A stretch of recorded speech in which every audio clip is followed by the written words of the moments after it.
Manastir Gomionica imao je nemjerljivu ulogu u životu Petra Kočića.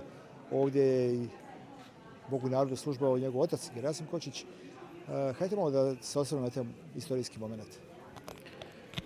Za nas su zaista važni ovi dani, pogotovo sav avgust nekako posvećen je Petru Kočiću sa svake strane i na svakom mjestu tu u krajini, pogotovo i našoj svetoj obitelji. Ipak tamo iz oskudnih zapisa i slabih podataka, ali ipak znamo da on ovdje počeo učiti školu od 10 godina. 1887. godine piše u jednom Mineju rukopisnom, kaže znati se kad počeo učiti Petar, sin jeromonaha Gerasima iz sela Stričić, 1887. godine. Znači da je ovdje uvijek bilo nekakvog školstva, da je Gomionica uvijek privlačila mlade ljude, a pogotovo njega, u to vrijeme svešteničko dijete koji je rano ostao bez majke, zajedno sa svojim bratom i sestrom.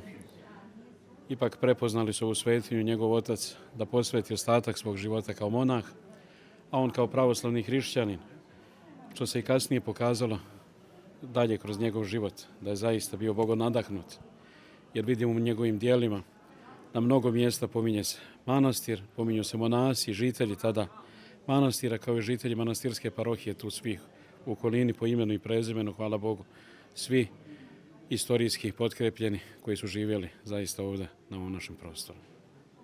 Evo i danas smo se prisjetili Petra Kočića, prisjetili smo se i njegovog oca Gerasima Kočića, a sve to u okviru Kočićevih dana manifestacije koja je posvećena liku i djelu Petra Kočića.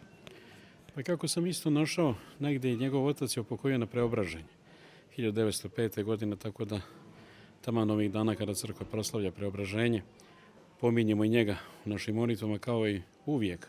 Kada god pominjemo sve bratstvo gomioničko koje je živjelo i sestrinstvo, pominjemo sve sveštenomonahe, monahe, iskušenike i sve za koje smo znali, tako i njegovog oca kao i njegovog brata, jeromonaha Iliju.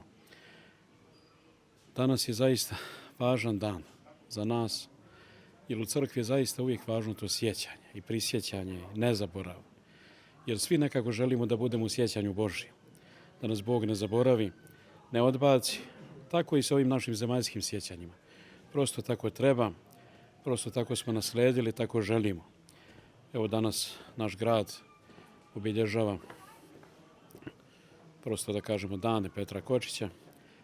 Počelo se na neki način svetom liturgijom u Gomionici Parastosom, njegovim bližim roditeljima, ocu Gerasimu, prije toga svešteniku Jovanu, njegovoj majici Mari, njegovom rođenom bratu jeromonahu Iliji, samom Petru, njegovoj supruzi Milhi i tako dalje, svim znanim i neznanim.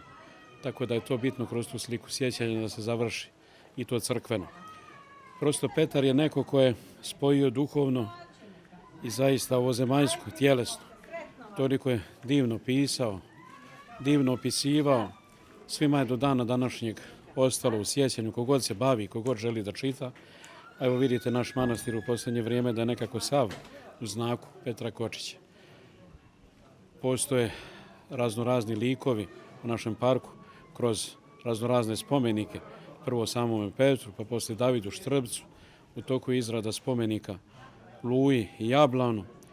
Ako Bog da nekad jednog dana radi smo možda i Simeonu Đaku, njegovom omiljenom liku, ali prosto nekako ovdje je proveo svoje djetinjstvo, imamo tu dužnost da nekako ne zaboravimo i to kroz to molitveno sjećanje, da zaista svoje mladalačke dane ovdje provodio, da je dolazio i iz Beča, iz Beograda koliko je mogao kod svoga oca, ali vidimo da Gomionicu nikada nije zaboravio u svojim spisima i da se uvijek proteže i uvijek prožima se štivo ove svete obitelji kao spomen.